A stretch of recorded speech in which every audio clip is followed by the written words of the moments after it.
돌탁자 위에서 피를 쏟으며 죽은 위대한 왕.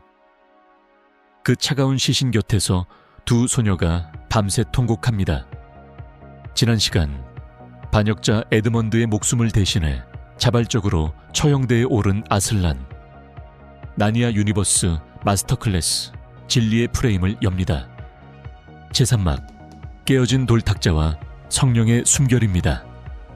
사랑하는 왕을 잃은 그 참담한 밤. 수잔과 루시는 아슬란의 곁을 떠나지 못합니다. 수잔이 떨리는 손으로 아슬란을 묶은 거친 밧줄을 풀어보려 하지만 매듭은 너무나 단단했습니다. 바로 그때 수십 마리의 작은 들쥐들이 어둠 속에서 달려와 밧줄을 갉아먹기 시작합니다. 세상에서 가장 작고 보잘것없는 피조물이 창조주의 시신에 마지막 경의를 표한 것입니다.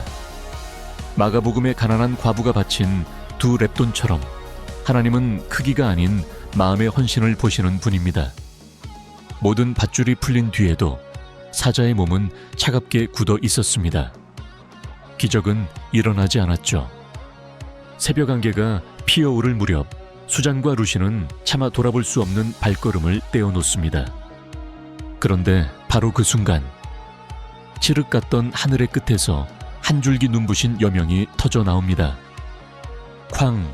대지를 뒤흔드는 거대한 굉음과 함께 율법의 돌탁자가 한가운데로 산산이 쪼개집니다. 뒤를 돌아본 소녀들의 눈에 비친 것은 두 쪽으로 깨진 빈 탁자뿐이었습니다. 시신은 사라졌죠. 그리고 떠오르는 태양을 등지고 찬란하게 복원된 황금빛 갈기를 휘날리며 그가 서 있었습니다. 루시와 수잔이 미친 듯이 달려가 부활한 아슬란의 갈기에 매달려 환희의 눈물을 쏟아냅니다. 이것은 돌무덤을 굴려 열고 나오신 그리스도의 부활 아침 그 자체입니다. 고린도전서 15장 5절 5절 사망아 너의 이기는 것이 어디 있느냐? 무덤아 너의 쏘는 것이 어디 있느냐? 깨어진 돌 탁자, 즉 부서진 율법의 제단은 다시는 이어 붙일 수 없습니다. 로마서 8장 1절부터 4절 그리스도 예수 안에 있는 자에게는 결코 정죄함이 없나니 마녀가 유일한 무기로 휘둘렀던 율법의 칼이 은혜 앞에 무력하게 부러진 것입니다. 아슬란이 부활의 비밀을 밝힙니다. 태초 이전에 쓰인 더 깊은 마법이 있단다.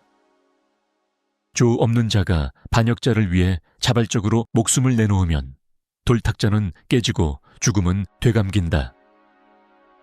사탄은 율법의 공의를 무기로 죄인을 고발하지만 은혜는 그 율법 자체를 성취하고 초월합니다. 십자가는 율법을 폐기한 것이 아닙니다. 율법이 요구하는 피의 대가를 완벽하게 충족시켜버린 것이죠. 부활한 아슬란은 두 소녀를 등에 태우고 바람보다 빠르게 들판을 가로지릅니다. 질주의 끝에 도달한 곳은 마녀의 어둡고 차가운 얼음 성이었습니다. 성 안에는 마녀에게 돌로 변해버린 수백의 나니아 생물들이 공포에 얼어붙어 있었습니다. 아슬란이 돌이 된 툼누스에게 다가가 따뜻한 숨결을 불어넣습니다. 딱딱한 돌 껍데기가 갈라지고 그 안에서 따뜻한 살결이 드러나며 첫 숨을 들이쉽니다. 에스겔 37장 마른 뼈에 생기를 불어넣으시는 여호와의 바람. 그 위대한 예언이 눈앞에 펼쳐집니다. 아슬란이 석상 하나하나에 숨을 불어넣을 때마다 생명의 물결이 성 전체로 퍼져나갑니다. 사도행전 2장 오순절 성령 강림의 불꽃이 제자들 위에 내려앉던 그 순간과 정확히 겹쳐집니다. 돌무덤에서 깨어난 수백의 생명들이 환호하며 함성을 터뜨립니다. 죽음의 성이 생명의 광장으로 뒤바뀐 것입니다. 부활한 왕이 되살린 군대를 이끌고 최후의 전쟁터를 향해 진군합니다. 한편 전쟁터에서는 피터가 이끄는 나니아 연합군이 마녀의 군대에 밀려 절체절명의 위기에 빠져 있었습니다. 이때 에드먼드가 목숨을 걸고 마녀의 마법 지팡이를 부숩니다. 한때의 배신자가 영웅이 된 순간입니다. 하지만 분노한 마녀의 창이 에드먼드의 몸을 관통합니다. 소년이 피를 흘리며 쓰러지죠. 바로 그때 전장의 언덕 위로 대지를 뒤흔드는 포효가 울려 퍼집니다. 아슬란이 도착한 것입니다. 아슬란이 언덕에서 단숨에 도약하여 마녀를 향해 내리꽂힙니다. 영원한 겨울의 여왕이 쓰러지고 나니아를 100년간 짓눌렀던 사망의 권세가 마침내 무너집니다. 100년의 겨울이 한순간에 녹아내리고 나니아 전역에 봄꽃이 폭발합니다. 아슬란은 쓰러진 에드먼드에게 다가가 치명적인 상처 위에 조용히 숨을 불어넣습니다. 한때 터키 젤리의 눈이 멀어 가족을 배신했던 소년. 은혜의 왕은 그를 버리지 않았습니다. 누가복음 15장. 돌아온 탕자를 달려가 껴안는 아버지의 무조건적인 사랑. 전쟁이 끝나고 나니아의 영광스러운 대관식의 날이 밝았습니다. 아슬란이 친히 네 아이의 머리 위에 왕관을 올려놓습니다. 한때 공습을 피해 떨던 피난민 아이들이 위대한 왕 피터, 온유한 여왕 수잔, 공정한 왕 에드먼드, 용감한 여왕 루시. 로마서 8장 1절 7절. 자녀이면 또한 상속자, 곧 하나님의 상속자요 그리스도와 함께한 상속자니. 폭격에 떨던 고와 같은 피난민이 왕과 여왕의 보좌에 오른 이 감격. 죄인이었던 우리를 왕같은 제사장으로 세우신 것. 이것이 바로 복음이 약속하는 신분의 혁명입니다.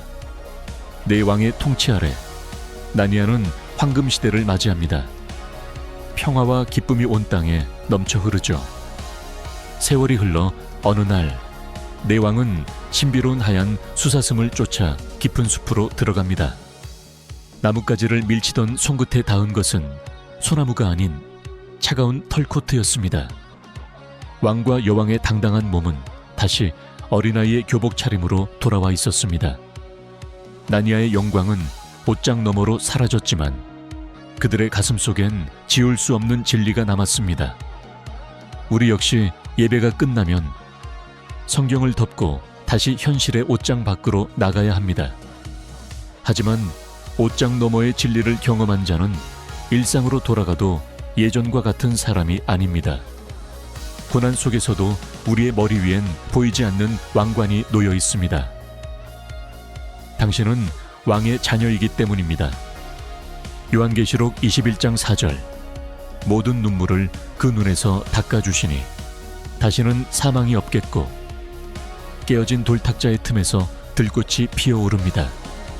죽음이 끝이 아니라 시작이었음을 증언하듯.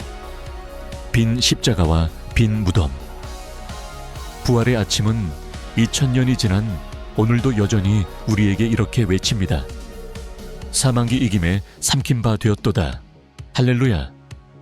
사자, 마녀, 그리고 옷장의 여정을 마칩니다. 다음은 대망의 시즌 2, 캐스피언 왕자입니다. 잿빛 기차역에서 시공간을 뚫는 나팔 소리가 울립니다. 1300년이 흘러버린 폐허의 나니아로 은혜를 잊어버린 자들, 보이지 않는 사자를 어떻게 다시 볼 수 있을까요? 깨어진 돌 탁자 너머의 부활을 믿으시는 분. 프레임 오브 페이스, 구독으로 이 여정에 함께해 주십시오.